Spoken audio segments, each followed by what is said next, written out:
योगी राम सूरत कुमार, योगी राम सूरत कुमार, योगी राम सूरत कुमार, जय गुरुराया। योगी राम सूरत कुमार, योगी राम सूरत कुमार, योगी राम सूरत कुमार, जय गुरुराया।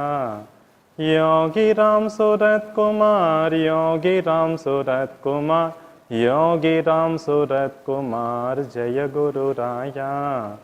योगी राम सूरत कुमार, योगी राम सूरत कुमार, योगी राम सूरत कुमार, जय गुरुराया.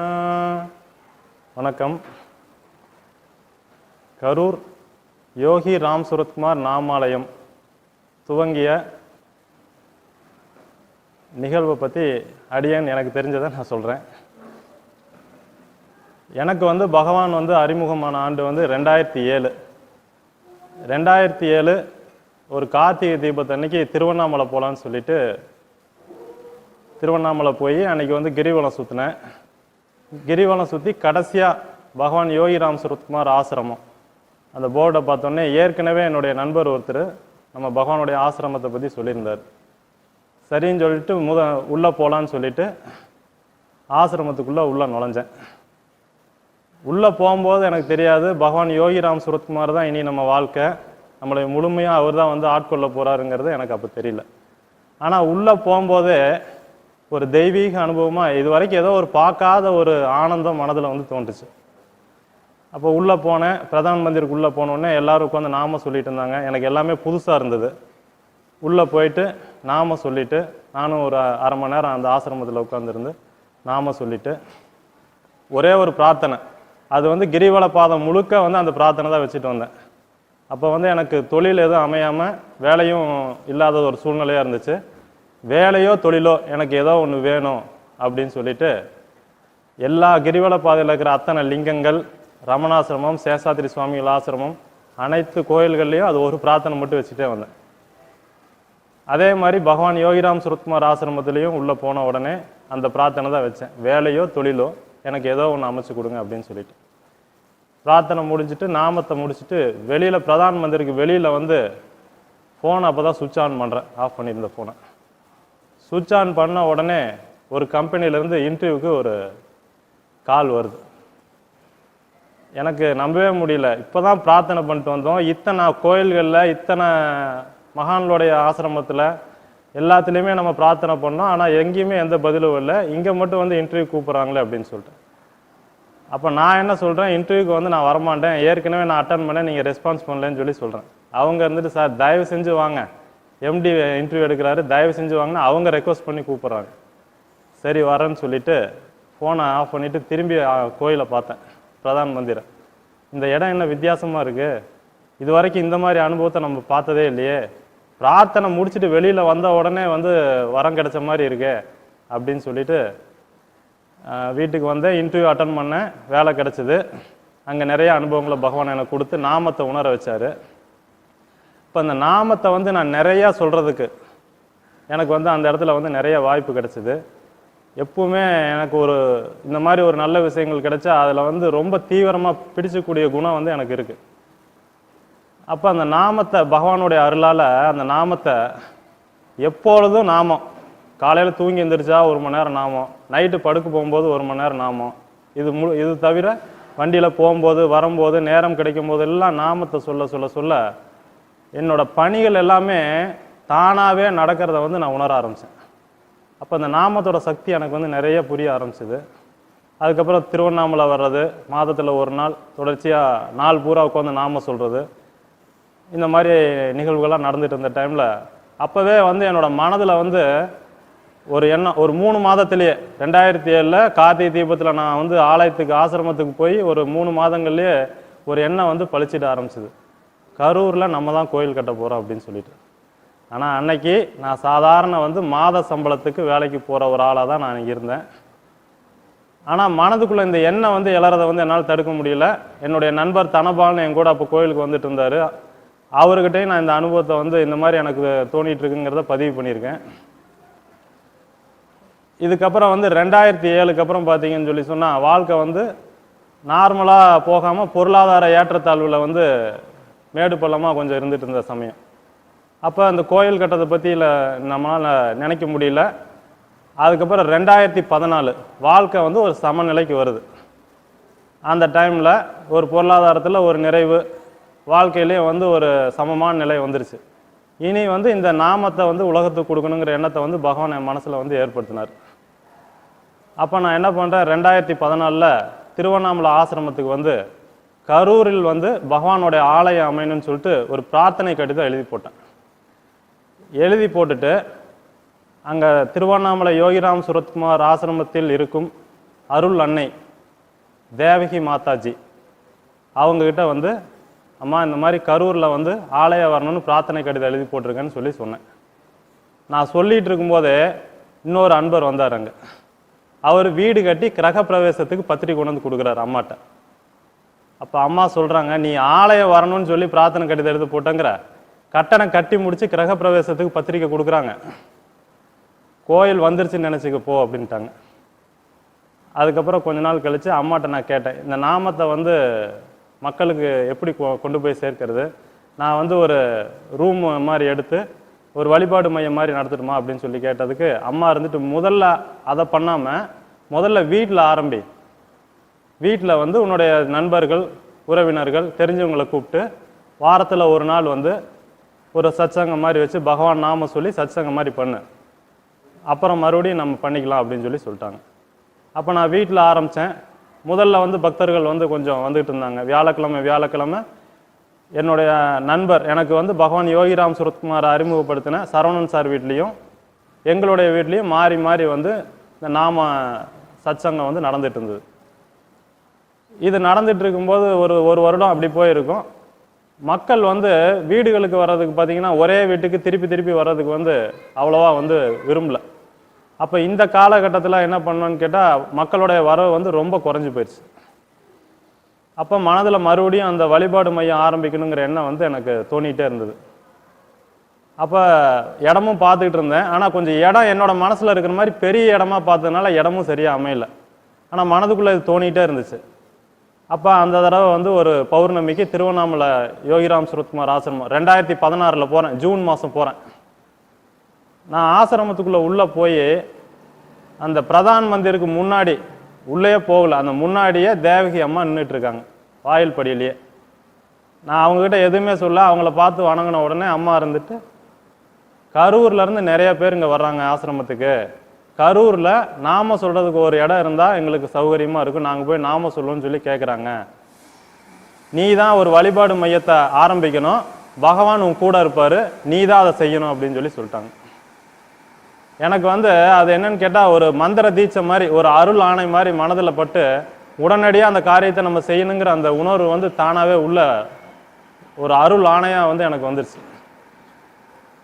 ஆசிரமத்துக்கு போயிட்டு வந்து ஒரு 3 நாள்லேயே வந்து பார்த்திங்கன்னா இடம் பார்த்துட்டு இருந்தோம். அப்போ எங்கள் ஆஃபீஸ் வந்து கரூர் பஸ் ஸ்டாண்ட் பக்கத்துலேயே ஒரு பில்டிங்கில் இருந்தது, 3ஆவது மாடியில். அங்கேயே ஒரு ரூம் இருந்துச்சு. அந்த ரூமை முதல்ல நான் பார்த்துருக்கேன், ஆனால் சின்னதாக இருந்ததுனால வேணான்னு சொல்லி விட்டுருந்தேன். திருப்பியும் அந்த ரூமை போய் பார்த்தோம். அந்த ரூமை போய் பார்த்தோன்னே எனக்கு தயக்கமாக இருந்தது. என் கூட இருந்த என்னுடைய தம்பி கோபி தான் இருந்துட்டு, இல்லைண்ணா நம்ம முதல்ல இதுலேயே ஸ்டார்ட் பண்ணுவோம், பின்னாடி பார்த்துக்கலாம் அப்படின்னு சொல்லிட்டு முடிவு பண்ணிவிட்டு அதை ஃபஸ்ட்டு வந்து அந்த ரூமை தேர்ந்தெடுக்கிறோம். 2016 ஜூன் 30 வியாழக்கிழமை அன்னைக்கு நாம ஆலயம் அந்த ரூமில் வந்து நம்ம தூங்கலான்னு முடிவு பண்ணியாச்சு. அப்போ அதுக்கு நாள் 29ஆம் தேதி போய் பூஜை ஜாமானம் வாங்கிட்டு இருக்கோம். அப்போ என் மனைவிட்டிருந்து எனக்கு ஒரு ஃபோன் வருது. 29ஆம் தேதி சாயந்தரம் என் மனைவிட்டிருந்து எனக்கு ஒரு ஃபோன் வருது, பகவான் வீட்டுக்கு வந்துட்டாரு அப்படின்னு சொல்லிட்டு. எப்படி அப்படின்னு சொல்லி கேட்டதுக்கு, எங்கள் வீடு ஃபுல்லாக வந்து ஜன்னலில் வந்து மஸ்கிட்டோ மேட் அடிச்சிருக்கோம், நெட் அடிச்சிருக்கோம், கொசுவலை வலை அடிச்சிருக்கோம். அதில் வந்து பட்டாம்பூச்சி வந்து உள்ளே வர்றதுக்கான வாய்ப்பே கிடையாது. ஆனால் அந்த 29ஆம் தேதி சாயந்தரம் என்ன நடக்குதுன்னா, நான் போய் பூஜை ஜாமானம் இந்த நாமாலயத்துக்கு தேவையான ஜாமானம் வாங்கிட்டு இருக்கும்போது ஒரு பட்டாம்பூச்சி வந்து பூஜை ரூம் ஜன்னலை வந்து நெம்பிக்கிட்டே இருந்திருக்கு, நகராமல் அதே வந்து தள்ளுற மாதிரி. அப்போ என் மனைவி இருந்துட்டு அந்த கொசுவலை வலையை வந்து எடுத்து விட்டாங்க. பகவான் வந்து பட்டாம்பூச்சி ரூபத்தில் வீட்டுக்குள்ளே வந்துட்டார். தேவகி அம்மா அன்னைக்கு சொன்ன அந்த வாசகம், நீ தான் ஆரம்பிக்கணும், பகவான் உன் கூட இருப்பாருன்னு சொன்ன அந்த வாசகம் அந்த இடத்துல வந்து சத்தியமாக மாறிச்சு. அதுக்கப்புறம் அடுத்த நாள் ஜூன் 30 வியாழக்கிழமை 2016 ஒரு சின்ன அறையில் 3வது மாடியில் யோகிராம் சுரத்குமார் நாமாலயம் ஆரம்பித்தோம். அப்போ வந்து அம்மாவே வந்து நிறைய பேர்த்தோட கரூர் பக்தர்களுடைய நம்பர்லாம் கொடுத்துருந்தாங்க. அப்புறம் எங்களுக்கு தெரிஞ்சவங்களையும் வர சொல்லி அந்த நாமாலயம் வந்து துவங்குச்சு. அன்றைக்கி எல்லாருக்கும் வந்து நாம சொன்னோம். அதுக்கப்புறம் வந்து அவங்கவுங்க வீட்டில் பிரசாதம் செஞ்சு எடுத்துகிட்டு வந்தாங்க. அதுக்கப்புறம் பார்த்தா உணவே அங்கேயே முடிஞ்சு நாம சொல்லி முடித்து அன்னதானமும் நடக்கிற மாதிரி நிகழ்வு வந்து வந்துச்சு. இப்போ அந்த ஒரு 30 பேர் தான் வந்து அந்த அறையில் உட்கார முடியும், அதுக்கு மேலே அமர முடியாது, இடம் பத்தாது. இப்போ இந்த 30 பேர் வந்து நெருங்கிருச்சு, அந்த அறை வந்து ஃபுல்லாயிருச்சு. அதுக்கப்புறம் வந்து எனக்குள்ள ஒரு சில மாதங்கள், இது ஜூன் மாதம் ஆரம்பிச்சோன்னா கிட்டத்தட்ட நவம்பர்லேயே நவம்பர் மாதம் எனக்கு ஒரு கட்டளை மாதிரி உள்ளுக்குள்ளே இருந்து ஒரு உணர்வு வந்து வந்துக்கிட்டே இருக்கு. இந்த அறை முழுக்க மக்கள் நிரம்பிட்டாங்க, இந்த அறையோட 4 செவத்தை உடைச்சு கரூர் ஃபுல்லாக வந்து இந்த நாமத்தை கொண்டு போய் சேர்த்துறதுக்கு என்ன வழி அப்படிங்கும் பொழுது எனக்குள்ளே வந்து பார்த்தீங்கன்னா அதாவது ஒரு வைப்ரேஷன், அதாவது தாங்க முடியாத அதிர்வலை ஒரு நாள் ஏற்படுது. ஒரு விழா நடத்தணும் அப்படின்னு சொல்லிட்டு. எனக்கு அப்போ தெரியாது பகவானுக்கு வந்து இந்த மாதிரி ஜெயந்தி விழாலாம் கொண்டாடுறாங்க, அதெல்லாம் வருஷம் இப்படி நடந்துகிட்ருக்கு, எல்லோரும் ரெகுலராக வருஷம் கொண்டாடுறாங்கிறதெல்லாம் எனக்கு வந்து அந்த உணர்வே எனக்கு வந்து வரல. அப்போ ஒரு விழா எடுத்தோம்னா அதை வந்து மக்களுக்கு கொண்டு போய் சேர்க்கலாம், கரூரில் வந்து ஒரு விழா ஏதோ ஒரு பெரிய மண்டபத்தில் எடுக்கணும் அப்படின்னு சொல்லிட்டு முடிவு பண்ணேன். அதுக்கப்புறம் திருவண்ணாமலை வந்து தேவகி அம்மாட்ட, அம்மா இந்த மாதிரி வந்து ஒரு விழா எடுக்கணும்னு நினைக்கிறேன், மக்கள் நிறைய பேர்த்துக்கு போய் சேர்க்கணும்னு நினைக்கும் பொழுது அம்மா இருந்துட்டு சொன்னாங்க, நீ வந்து ஜெயந்தி விழாவே நடத்திக்க, டிசம்பர் வந்து 1ஆம் தேதி பகவானுடைய ஜெயந்தி நாள், நீ அன்னைக்கே நடத்தணுங்கிறது இல்லை, அதை ஒட்டி வந்து ஏதோ ஒரு நாள் நீ வச்சுக்க, ஒரு விழா நடத்து அப்படின்னு சொல்லிட்டாங்க. அதுக்கப்புறம் டிசம்பர் 11ஆம் தேதி 2016 பகவானுக்கு கரூரில் வந்து ஜிஆர் மண்டபத்தில் ஒரு ஜெயந்தி விழா. அதில் தான் வந்து பகவானுடைய தீவிர பக்தர்கள், பகவானுடைய அதாவது எப்படின்னா பகவான் சில சீடர்களை தேர்ந்தெடுத்திருக்காங்கல்ல, அவருடைய பணிக்காக மட்டுமே வாழ்க்கையை அர்ப்பணித்தவங்க, மாசானுமுத்து ஐயா, மதுரை மாசானுமுத்து ஐயா, நாசரேத் விசிறி சங்கர் ஐயா, அவங்களுடைய அறிமுகம் கிடைச்சது. அவங்க வந்து அந்த ஃபங்க்ஷன் நடத்தி கொடுத்தாங்க. சென்னையிலேருந்து விஜயா ராமநாதன் அம்மா, அவங்க வந்து கர்நாடக சங்கீதத்தில் பகவானை பற்றி பாடல்கள் பாடினாங்க. ஒரு 1000 மக்களுக்கு பத்திரிகை கொடுத்து கிட்டத்தட்ட ஒரு 700 பேர் அந்த விழாவில் கலந்துக்கிட்டாங்க. இப்போ நிறையா மக்களுக்கு வந்து அந்த பகவானுடைய நாமம், பகவானை பற்றின செய்திகள் போய் சேர்றதுக்கு அந்த விழா காரணமாக இருந்தது.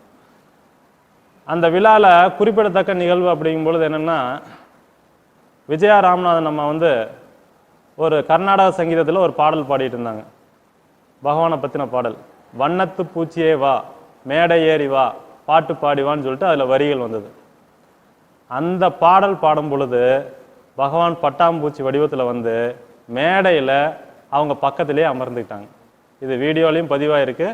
நாங்கள் எல்லாரும் அப்படியே ஆனந்தத்தோடு எந்திரிச்சு அந்த காட்சியை பார்த்துட்டு இருக்கும்போது அம்மா கண்ணை மூடி பாடிட்டு இருந்தாங்க. அவங்க கண்ணை திறக்கும் பொழுது என்ன நம்மளே எல்லாம் இப்படி பார்க்குறாங்கன்னு அவங்க நினச்சிக்கிட்டு இருந்தாங்க. ஆனால் திரும்பி பார்க்கும்போது அவங்க பக்கத்தில் பட்டாம்பூச்சி, பகவான் பட்டாம்பூச்சியாக அமர்ந்திருந்தார். அந்த விழாவில் பேசினவங்க எல்லாருமே ஒரு வார்த்தையை எல்லாருமே வந்து பதிவு பண்ணாங்க, கரூரில் சீக்கிரம் ஆலயம் வந்துடும், கரூரில் சீக்கிரமாக ஆலயம் வந்துடும், பகவான் ஆலயம் வந்துடும் அப்படின்ட்டு. எனக்கு கேட்குறதுக்கு சந்தோஷமாக தான் இருந்துச்சு. ஆனால் மனசுக்குள்ளே என்னென்னா, ஆலயம் கட்டுறதுனா எத்தனை லட்ச ரூபா பணம் வேணும், அதுக்கான வாய்ப்பே இப்போ கிடையாது. ஆனால் எல்லாரும் சீக்கிரம் ஆலயம் வருதுன்னு சொல்லி சொல்கிறாங்க.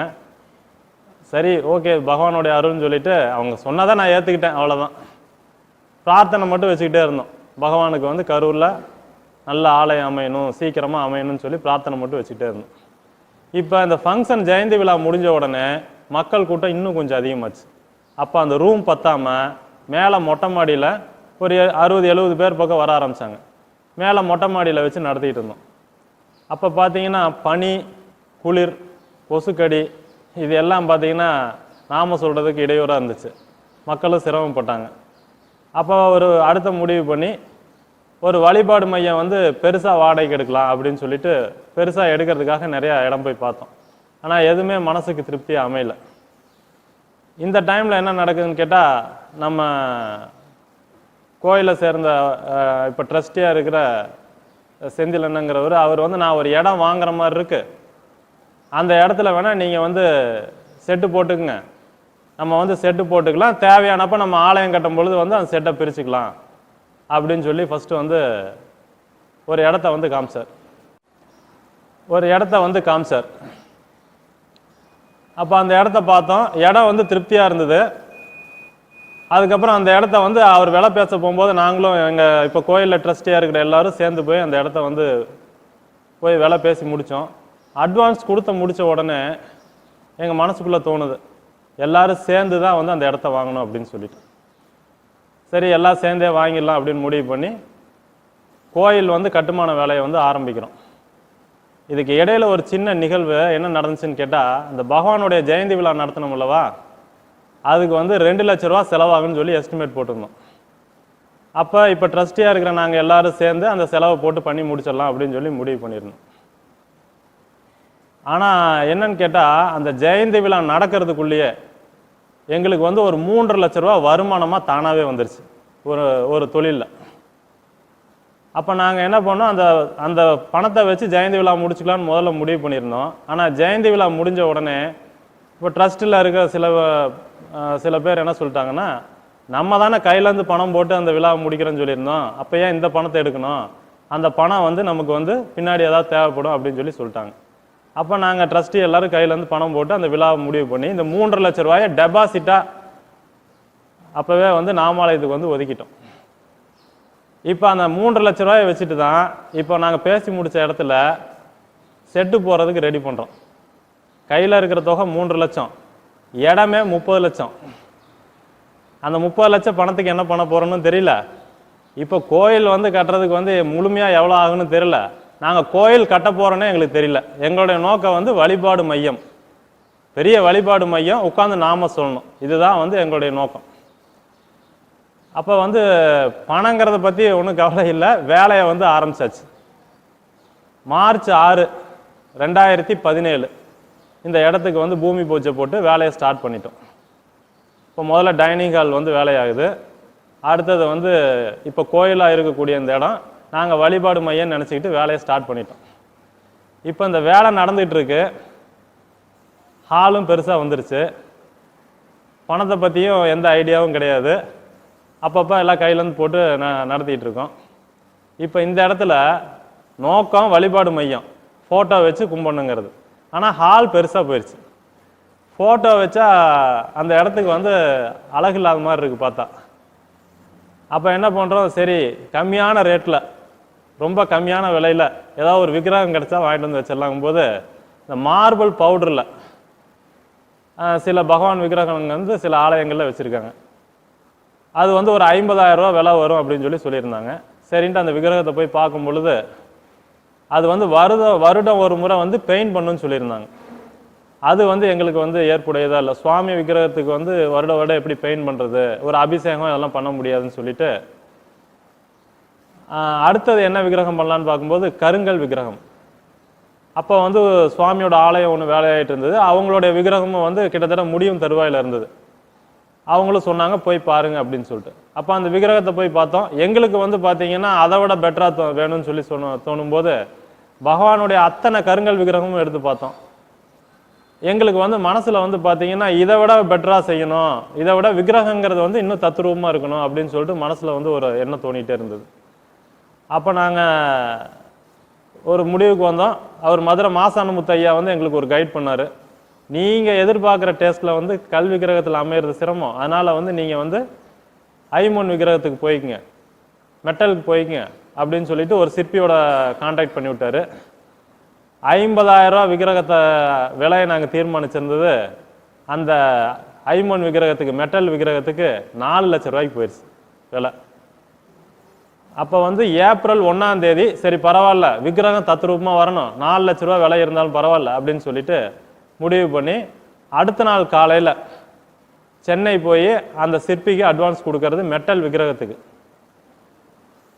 எல்லாம் முடிவு பண்ணதுக்கப்புறம் என்ன ஆயிடுச்சு, என் மனசுக்குள்ளே பார்த்தீங்கன்னு சொன்னால் இந்த கருங்கல் விக்கிரகமே வந்து எதிரொலிக்குது, இந்த உருவமே வந்து வந்துக்கிட்டே இருக்கு. அப்போ எதிர்படுறவங்களும் என்ன சொல்கிறாங்க அன்னைக்கு, இல்லை நீங்கள் சரியான ஆளை தேர்ந்தெடுத்து கொடுத்துருந்தீங்கன்னா கண்டிப்பாக இந்த கருங்கல் விக்கிரகமே நல்லபடியாக வரும், நீங்கள் வந்து சரியான ஆளை தேர்ந்தெடுக்கலை அப்படின்னு சொல்லி சொன்னாங்க. அப்போ திடீர்னு எனக்கு வந்து மனசுக்குள்ளே வந்து இந்த கருங்கல் விக்கிரகமே வந்ததுனால நைட்டு ஒரு 9:30 மணிக்கு ஒரு ட்ரஸ்டிகிட்ட மட்டும் போய் சொன்னேன். ஆனால் இந்த மாதிரி எனக்கு வந்து கருங்கல் விக்கிரகம் தான் தோணுது, நம்ம மெட்டல் வந்து செய்கிற மாதிரி இல்லை இருக்காதாட்டிருக்கு அப்படின்னு சொல்லும் பொழுது என்ன பண்ணலான்னு கேட்டாங்க. நாங்கள் நடைமுறையில் ஒரு வழக்கம் வச்சுருக்கோம். எப்பவுமே முடிவெடுக்க முடியலனாலும் இல்லை ஏதாவது புதுசாக முடிவெடுக்கிறதுனாலும் பகவான் முன்னாடி ஒரு சீட் எழுதி போட்டு நாங்கள் வந்து உத்தரவு கேட்டுக்கிறது. அப்போ அடுத்த நாள் காலையில் 3:30 மணிக்கு சென்னை கிளம்ப போகிற அந்த நேரத்தில் நேராக போய் நாமாலயத்தில் எல்லாரும் நாம சொல்லி ஒரு சீட் எழுதி போட்டு உத்தரவு கேட்கும்போது கருங்கல்னு வந்துச்சு. அப்போ கருங்கல் விக்கிரகத்திலே யார் இது வரைக்கும் பெட்டராக செஞ்சுருக்காங்க பார்க்கும்போது கோவிந்தபுரத்தில் ஒரு பாறையில் ஒரு சிலை செதுக்கியிருந்தாங்க. அது வந்து ஓரளவுக்கு எங்களுக்கு திருப்தியாக இருந்தது. ஆனால் அந்த சிற்பி எங்கே இருக்காருன்னு எங்களுக்கு தெரியாது. கும்பகோணத்தில் கோவிந்தபுரத்தில் அந்த விக்கிரகம் இருக்குது. அப்போ நாங்கள் வந்து சென்னை கிளம்புறதுன்னு முடிவாயிருச்சு. ஆல்ரெடி கார் வந்து சென்னை போகுது. அதனால் சரி நம்ம கூட போகலாம், அங்கே சிற்பி இருந்தாருன்னா பார்த்துக்கலாம், இல்லைன்னா நம்ம சும்மா திரும்பி வந்துடலாங்கிற முடிவில் சென்னை போனோம். அப்புறம் அந்த சிற்பி அங்கே தான் இருந்தார். ஒரு மதியம் வந்து ஒரு 12:30-1 மணிக்கு போய் மகாபலிபுரத்தில் அவரை சந்தித்தோம். அப்போ அவர் வந்து இந்த விக்கிரகத்துக்கு டிராயிங்லாம் போட்டு காமிச்சார். அவர் சொன்ன விலை 6.5 லட்சம். முதல் முறையாக அவர் இந்த விக்கிரகத்துக்கு சொன்ன விலை 6.5 லட்சம். ஆனால் கருங்கல் விக்கிரகத்துக்கு நாங்கள் கேள்விப்பட்ட விலை வெறும் 75,000 ரூபா தான் இது வரைக்கும். எல்லா சிற்பிகளும் எங்களுக்கு சொன்ன விலை 75,000 ரூபாய் தாண்டல. ஆனால் அவர் சொன்ன விலை 6.5 லட்சம். அப்போ நான் வந்து மனசில் எனக்கு தோணுது, என்னடா இவர் இவ்வளோ கொள்ளையடிக்கிறாரு, இவர் முகத்திலே முடிக்கக்கூடாதுன்னு சொல்லிட்டு மனசில் நினச்சிக்கிட்டு அங்கேருந்து அவர்கிட்ட சரி நீங்கள் டிராயிங்லாம் அனுப்புங்க அப்படின்னு சொல்லிட்டு கிளம்பி வரேன். வரும்பொழுது நான் கொண்டுட்டு போன பகவானுடைய ஃபோட்டோ, பகவானுடைய புத்தகம் எல்லாத்தையும் அங்கேயே மறந்து வச்சுட்டு வந்தார். ஒரு 25 கிலோமீட்டர் திரும்பி வந்ததுக்கப்புறம் தான் ஞாபகமே வருது. அப்போ திருப்பி அவர்கிட்ட ஃபோன் பண்ணும்போது இங்கே தான் இருக்குன்னார். இதுக்கிடையில் அவர் வந்து நாங்கள் கரூர் வந்துட்டோம். இதுக்கிடையில் அவர் வந்து அவரோட டிராயிங்லாம் வரைஞ்சி நாங்கள் கேட்ட மாதிரி வந்து அனுப்பிச்சிருந்தாரு. அப்போ எல்லாம் பார்த்த எங்களுக்கு என்ன தோணுதுன்னா, இந்த விக்கிரகம் இப்படி நம்ம நினைக்கிற மாதிரி வரணும்னா அவர் தான் சிற்பி, பகவான் வழிகாட்டுறதுங்கிற எண்ணம் எங்கள் மனசில் பகவான் வந்து ஏற்படுத்திட்டார். அப்போ அவர்கிட்ட ஆர்டர் கொடுக்க போகிறோம். நாங்கள் ஆர்டர் கொடுக்க போகும்பொழுது எங்கள் மனசுக்குள்ளே நாங்கள் வந்து ஒரு முடிவு எடுத்துக்கிறோம். நாங்கள் எல்லாம் சேர்ந்து இந்த விக்கிரகம் பகவானுடையது, விலையை அவரே முடிவு பண்ணிட்டோம். அவர் என்ன முடிவு பண்ணுறாரோ அந்த விலையை நம்ம கொடுக்கலாம். இதுக்கிடையில் அவர் 5.5 லட்ச ரூபா ஃபைனலாக கொட்டேஷன் பண்ணி எங்களுக்கு அனுப்பிச்சிருந்தார். அப்புறம் நாங்கள் கிளம்பி சென்னை போகிறோம். போகும்பொழுது எங்களை அறிமுகப்படுத்தி வச்ச பூஜ்ய ஸ்ரீ முரளிதர சுவாமிகளோட பிஏ வெங்கட் ஐயா வந்து எங்களுக்கு அவர் தான் அந்த சிற்பியை அறிமுகப்படுத்தி வச்சுருந்தார். அவர்கிட்ட கூப்பிட்டு சொன்னோம், சரி நீங்கள் போங்க நான் பேசிக்கிறேன்னு சொல்லிட்டார். நாங்கள் அங்கே போய் விக்கிரகம் இப்படி இருக்கணும் எல்லாமே முடிவு பண்ணதுக்கப்புறம் அவர் சிற்பி வந்து இப்படி வெளியில் உட்காந்து இந்த செட்டுக்கு வெளியில் இப்படி உட்காந்துருக்கார், சேரில் உட்காந்துருக்காரு. பகவானுடைய ஃபோட்டோ, அவர் வரைஞ்ச டிராயிங் எல்லாம் இப்படி கையில் வச்சுட்டு உட்காந்துருக்கார். நாங்கள் எல்லாமே வந்து சுற்றி உட்காந்துருக்கோம். நம்ம நாமாலயத்தை சேர்ந்தவங்க எல்லாம் சுற்றி உட்காந்துருக்கோம். இப்படி உட்காந்துருக்கும் பொழுது அவர் கையில் வச்சுருந்த அந்த டிராயிங்ஸ் ஃபோட்டோ மேலே பகவான் பட்டாம்பூச்சி ரூபத்தில் வந்து அது மேலே அமர்ந்துக்கிட்டார். இதை இந்த சிற்பி முருகன்கிறவர் ஒரு பேர், இதை பார்க்காமையே அவர் எங்ககிட்ட சகஜமாக உரையாடிட்டு இருக்கார். நாங்கள் எல்லாரும் அதை பார்த்துட்டு பகவான் வந்துட்டார், இனிமேல் வந்து நமக்கும் வந்து அந்த விலைக்கு சம்மந்தம் இல்லை, அவரே பேசிட்டுன்னு சொல்லி எங்களை அவர்கிட்ட அறிமுகப்படுத்திட்டு அந்த வெங்கட் ஐயாட்ட ஃபோன் பண்ணி கொடுத்துட்டோம். அவர் விலை பேசினார். கடைசியாக வந்து 3,90,000 ரூபா அந்த மாடல் விக்கிரகத்தோடு சேர்த்து 4,35,000 ரூபா விலை வந்து ஃபைனல் ஆச்சு. ஆனால் கலைக்கு விலை இல்லை, இதுதான் உண்மை. நம்ம வந்து அந்த உண்மையை தான் நம்ம எடுத்துக்கணும். இதுக்கு வந்து 1 கோடி இல்லை 1000 கோடி கொடுத்தாலும் இந்த மாதிரி ஒரு விக்கிரகம் வந்து அமையாதுங்கிறது பின்னாடி பகவான் எங்களுக்கு வந்து நிரூபித்தார். இப்போ விக்கிரகம் ஆர்டர் கொடுத்துட்டோம். ஆர்டர் கொடுத்து முடிச்சதுக்கப்புறம் இந்த விக்கிரகம் வந்து அற்புதமாக அமையணும். அதுக்கு வந்து நம்ம என்ன பண்ணலாம், நம்மளுடைய முயற்சி என்ன இருக்கும் அப்படிங்கும் பொழுது நம்மளுடைய முயற்சி ஒன்றே ஒன்று தானே, பகவான் நாம சொல்லி பகவான்கிட்டே பிரார்த்திக்கிறது. அப்போ என்ன சொல்லி பிரார்த்திக்கலாம்னு சொல்லி கேட்கும் பொழுது எனக்கு தோணுனது ஒரு 3 சங்கல்பம்: அழகு, தெய்வீகம், தத்ரூபம். இது வந்து பகவான் வந்து என் மனதில் வந்து ஏற்படுத்தினார்.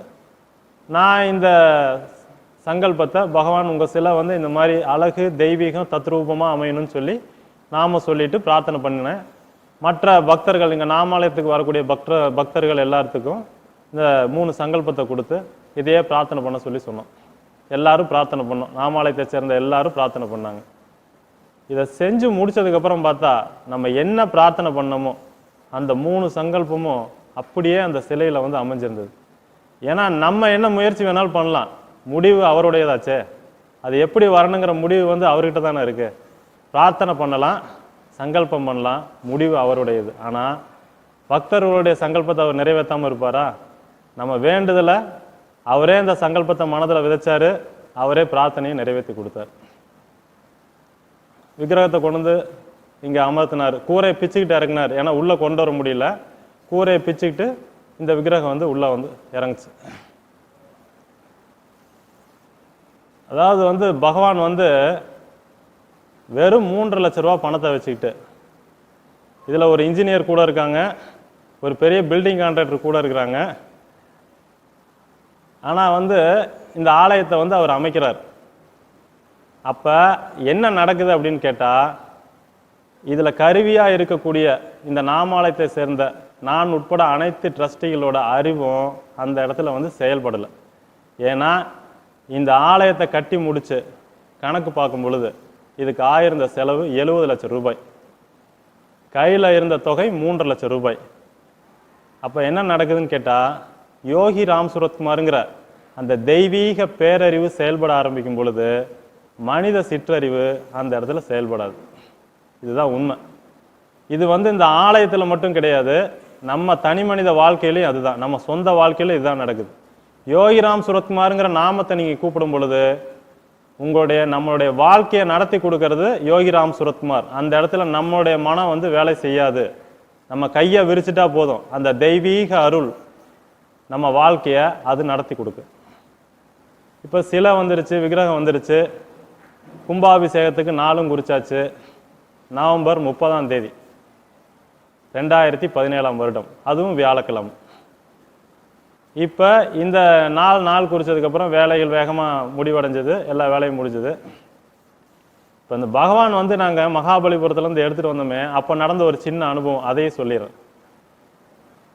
பகவான் விக்கிரகத்தை வண்டியில் வச்சு எடுத்துகிட்டு வந்து திருவண்ணாமலையில் ஆசிரமத்தில் ஒரு நாள் அங்கே நைட்டு அங்கே வச்சு பூஜை முடிச்சுட்டு அதுக்கப்புறம் எடுத்துகிட்டு வரோம். அந்த டைமில் வழி எங்கும் மழை. வர்ண பகவான் மழையாக பொழிஞ்சு பகவான் வந்து எல்லா தமிழ்நாடு பூரா ஆசீர்வதிச்சு தான் பகவான் வந்து இங்கே வந்தார். மலையிலே நனைஞ்சிட்டு தான் வந்தார். அப்போ கரூர் வரும்பொழுது மழை இல்லை. அதுக்கு முன்னாடி மழை இருந்தது, கரூர் வரும்போது மழை இல்லை. அப்போ நாங்கள் வந்து மேலதாளத்தோட பகவானை வந்து ஊர்வலமாக எடுத்துகிட்டு வரணுங்கிறதுக்காக ஒரு இடத்துல நம்மளுடைய ஆலயத்துக்கு முன்னாடி கொஞ்சம் தூரத்துக்கு ஒரு 500 அடிக்கு முன்னாடி ஒரு இடத்துல விநாயகர் கோயில் இருக்கு. அதுலேருந்து பகவான் சிலையை மேலதாள ஊர்வலத்தோடு எடுத்துகிட்டு வரணும்னு சொல்லிட்டு மேல வாத்தியங்கள் குழுவெல்லாம் ஏற்பாடு பண்ணியிருந்தோம். பகவான் பக்தர்கள் வெயிட் பண்ணிட்டு இருக்காங்க. இது நடக்கும்பொழுது பார்த்தீங்கன்னா மாலை வந்து ஒரு 3 மணி, கரூர் கிட்ட ரீச் பண்ணிட்டோம். அப்போ எனக்கு நடந்த அனுபவத்தை நான் சொல்கிறேன். கரூருக்குள்ளே பகவான் வரும்போது நான் உணர்ந்தது, கரூரோட அட்மாஸ்பியரே சேஞ்ச் ஆச்சு. காற்று, அந்த கிளைமேட் வந்து அப்படியே சேஞ்ச் ஆகிறது வந்து நான் வந்து ஃபீல் பண்ணேன். இது என்னோட தனி உணர்வு. அப்போ நடக்கிற ஒரு அனுபவத்தை சொல்கிறேன். அப்போ இந்த மேலவாத்திய வாசிக்கிற சிவகுமாருங்கிற வந்து ஒரு நபர் வந்து என்னுடைய நண்பர், என்னுடைய கூட படித்தவர். அவர் எனக்கு ஃபோன் பண்ணுறாரு, நண்பா நீ பகவான் சிலையை வந்து 3:30 to 4:30 வந்து நீங்கள் எடுத்துகிட்டு வர்ற அந்த நேரத்தில் ராகு காலமோ யமகண்டமோ ஏதோ ஒன்று இருக்குது. மகான்களுக்கு அது கணக்கு இல்லை, இருந்தாலும் என் மனசில் பட்டது உங்கள்கிட்ட நான் சொல்லிடுறேன், என்னால் சொல்லாமல் இருக்க முடியலன்னு அவர் சொல்லிட்டார். எனக்கும் வந்து பகவானுக்கு எந்த கணக்கு இல்லைன்னு மனசில் இருந்தாலும் இவர் இப்படி சொல்லிட்டாப்லையே அப்படிங்கிற உணர்வு, கூப்பிட்டு சொல்லிட்டாப்லையேன்னு சொல்லிட்டு. இப்போ மற்ற பக்தர்கள் 2:30 மணிலேருந்து வெயிட் பண்ணுறாங்க, நம்ம 3:30 மணிக்கு தான் போகிறோம். இப்போ இன்னும் 1 மணி நேரம் 4:30 மணி நேரம் அவங்கள சும்மா எப்படி உட்கார வச்சிருக்கிறதுங்கிற ஒரு எண்ணம் மனசில் எனக்கு. இப்போ நான் என்ன பண்ணிட்டேன், காரில் முன்னாடி வந்துட்டேன், பகவான் விக்கிரகம் பின்னாடி வந்து வேனில் வந்துட்டு இருக்கார். இந்த நேரத்தில் 3:30 மணி கரெக்டாக நான் உள்ளே வந்துட்டேன் கோயிலுக்குள்ளே. மேலவாத்திய குழுவினர் பகவானை வந்து வரவேற்கிற இடத்துக்கு வந்து அங்கே போயிட்டாங்க. பகவான் விக்கிரகம் 3:30 மணிக்கு அந்த கோயில்கிட்ட வந்துருச்சு. இந்த நேரத்தில் ஒரு நிகழ்வு நடக்குது. மழையே இல்லாமல் இருந்த கரூரில் கரெக்டாக 3:30 மணிக்கு மழை பிடிச்சிருச்சு. 1 மணி நேரம் 4:30 மணி அந்த டைம் முடிகிற வரைக்கும் மழை நிற்கவே இல்லை, கொட்டுது. பகவான் வந்து வர்ணாபிஷேகத்தை நடத்திட்டு இருக்கார் அவருக்கே. 4:30 மணிக்கு அந்த ராகு காலம் யமகண்டம் அந்த டைம் முடிஞ்சதுக்கு அப்புறம் தான் மழை விடுது. 4:30 மணிக்கு கரெக்டாக மழை விட்ட உடனே மேல தாளத்தோட ஊர்வலமாக பகவான் வந்து உள்ளே வர்றார். இங்கே வந்து நேரடியாக உள்ளே கொண்டு வர முடியாமல் மறுபடியும் கூரையை பிரித்து பகவானை வந்து அடுத்த நாள் வந்து இங்கே வந்து அமர்ந்தார். ஒவ்வொரு நிகழ்வும் ஒவ்வொரு சின்ன சம்பவமும் பகவான் வந்து அத்தனை அற்புதங்களாக நிகழ்த்தி மக்களுக்கு தன்னோட இருப்பை உணர்த்தி நடத்தி கொடுக்குறாரு. அதுக்கப்புறம் வந்து நவம்பர் 30ஆம் தேதி பகவானுடைய கும்பாபிஷேகம் நடந்துச்சு. அன்னைக்கு பார்த்தீங்கன்னா நாங்கள் வந்து தீர்த்தத்துக்காக எல்லாரும் மேலே தீர்த்த தொழிக்கணுங்கிறதுக்காக மோட்டார்லாம் ரெடி பண்ணி ரெடியாக வச்சுருந்தோம். ஆனால் பகவான் வந்து மழையவே தீர்த்தமாக பொழிய வச்சு அன்னைக்கு பூரா மழை கொட்டுச்சு. காலையிலேருந்து இரவு வரைக்கும் மழையாக பேஞ்சு அந்த மலைக்குள்ளே தான் பகவானுடைய கும்பாபிஷேகம் அவ்வளோ ஒரு அற்புதமான நிகழ்வாக வந்து அன்னைக்கு முடிஞ்சுது. இதில் ஒரு சின்ன அனுபவத்தை சொல்கிறேன். ஏன்னா வந்து நம்ம பகவான் விக்கிரகம், பகவானுடைய சிலை விக்கிரகம், பகவானுடைய வந்து மெட்டல் விக்கிரகம், ஐம்பொன் விக்கிரகம், இப்படி வந்து நம்ம எந்த முறையில் வந்து நம்ம சொன்னாலும் பகவான் அந்த விக்கிரகத்தில் எப்படி வந்து உயிரோட்டமாக இருக்காருங்கிறதுல வந்து ஒரு சின்ன அனுபவம் இன்னொரு விக்கிரகத்தில் நான் சொல்கிறேன். சமீப காலத்தில் பகவானுக்கு வந்து இன்னொரு சின்ன விக்கிரகம் வெளியில் எடுத்துகிட்டு போகிறதுக்கு உற்சவராக ஒரு ஐம்பொன் விக்கிரகம் செஞ்சோம்.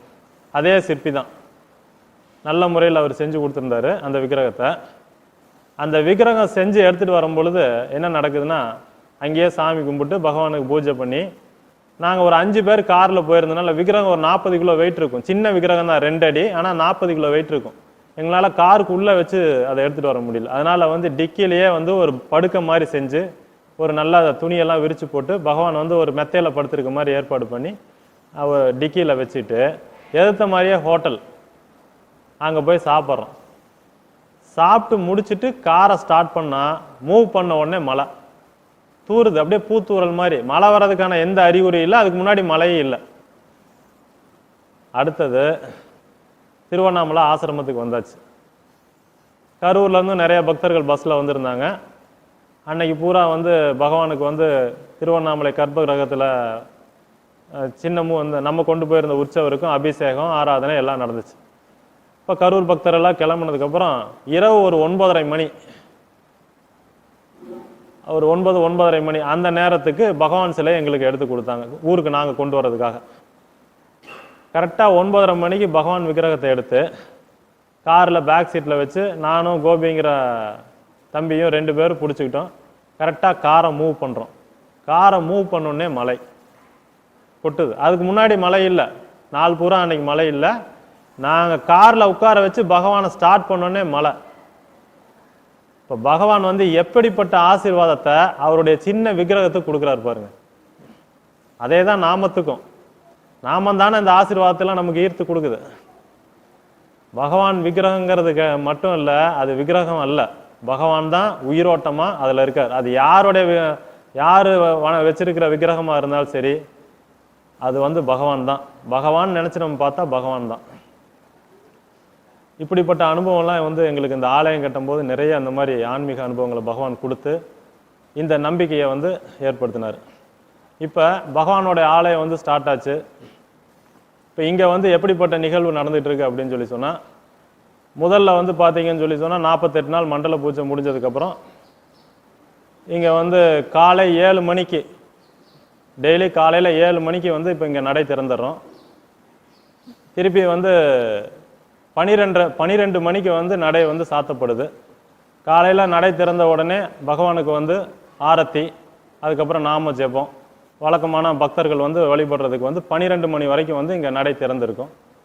அதே மாதிரி மாலை 4:30 மணிக்கு வந்து நடை திறந்துடுறோம். பகவானுடைய ஆரத்தி நடக்கும். திருப்பி 7 மணிக்கு பகவானுடைய நடை வந்து பூட்டப்படும். இதுக்கிடையில் வந்து 6 மணிலேருந்து பகவானுக்கு வந்து ஆரத்தி, அர்ச்சனை எல்லாம் நடக்குது. வியாழக்கிழமை மதியம் ஒரு 12 மணிக்கு ஆரம்பித்து பகவானுக்கு அபிஷேகம், ஆராதனை, அன்னதானம், பகவானுடைய நாம ஜெபத்தோடு சேர்த்து பக்தர்கள் நாம ஜெபம் சொல்ல சொல்ல இங்கே அது நடந்துட்டு இருக்கும். நூற்றுக்கணக்கான பக்தர்கள் வந்து கலந்துக்கிறாங்க. அதே போல் வியாழன் இரவு ஒரு 6:30 மணிலேருந்து நாம ஆரம்பித்து பகவானுக்கு அபிஷேகம், ஆராதனையெல்லாம் முடிஞ்சு இரவு அன்னதானம் நடக்குது. இரவும் வந்து நூற்றுக்கணக்கான பக்தர்கள் வந்து இங்கே கலந்துக்கிறாங்க. இங்கே வரக்கூடிய பக்தர்கள் அனைவரும் நாமத்தின் அருளால் தானே நலம் வர்றத பல ஆயிரக்கணக்கான பல நூற்றுக்கணக்கான அனுபவங்களால் வந்து இங்கே வந்து உணர்ந்து எங்ககிட்டயும் சொல்கிறாங்க. நாம சொல்கிற ஒவ்வொரு பக்தர்களுக்கும் தினம் தினம் அற்புதம் தான். எத்தனாயிரம் பக்தர்கள் நாம சொன்னாலும் அவங்களுடைய தனி மனித வாழ்க்கையில் அவங்களுக்கு தினம் தினம் வந்து அற்புதம் நிகழ்கிறத வந்து யாருமே வந்து மறுக்க முடியாது. அவங்க வந்து நிறைய விஷயங்களை சில பேர் சொல்கிறாங்க, சில பேர் வந்து சொல்ல தயங்காமல் இருக்காங்க. ஆனால் அவங்க வாழ்க்கையில் வந்து அற்புதங்கள் வந்து நிகழ்ந்துக்கிட்டே இருக்கு. பகவான்கிட்ட ஒரு பக்தர் கேட்டதாக நான் படிச்சிருக்கேன். நீங்கள் தான் எல்லா இடத்துலையும் நிரம்பி இருக்கீங்கல்ல, உங்களுக்கு எதுக்கு வந்து ஆலயம் அப்படின்னு சொல்லிட்டு. அதுக்கு பகவான் சொல்லியிருக்காரு, நான் எல்லா இடத்துலையும் இருக்கேங்கிறத நீ உணர்றதுக்கு இந்த ஆலயத்துக்கு வரணும் அப்படின்னு சொல்லிட்டு. பகவான் வந்து யோகிராம் சுரத்குமார்ங்கிற நாமத்தை சொன்னாலே எங்கேயும் எந்த நம்ம இடத்துல இருக்கிறோமோ அந்த இடத்துக்கு வந்து அருள் பாலிப்பாருங்கிற சத்தியம். ஆனால் இந்த மாதிரி ஒரு ஆலயத்துக்கு வந்து பல நூற்றுக்கணக்கான பக்தர்களோட ஒன்றா அமர்ந்து அவருடைய நாமத்தை ஜெபிக்கும்போது அவருடைய அருள் அலையை மிக சீக்கிரமாக நம்மளால் உணர முடியும். அவருடைய அருளை இன்னும் ஈர்க்கிறதுக்கு நமக்கு வந்து ஒரு பெரிய வாய்ப்பாக இருக்கும். இந்த சத்சங்கத்தில் கலந்துக்கிறது நம்மளுடைய நம்பிக்கையை அதிகப்படுத்தும். அதனால் மக்கள் அனைவரும் நம்ம ஆலயத்துக்கு வாங்க, பகவானுடைய அருளை பெறுங்க. வணக்கம்.